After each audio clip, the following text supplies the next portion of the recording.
Welcome guys, and today I'm going to show you how you can use integrated graphics in OBS Studio. So let's go to the Windows search and type graphics settings, click on that one, and basically right here you'll need to find OBS. If you can't find that, you will need to add an app, so let's add that. Basically, let's go and find that in our program files. It should be right here, if I'm not mistaken, OBS Studio, and basically bin 64, OBS 64. And after that, you'll see that you added your OBS Studio, so just click that.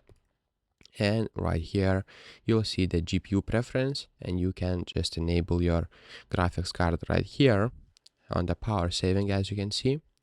And basically, if you go to the OBS and go to the settings and go to the output, you'll be able to change video encoder to your integrated graphics card.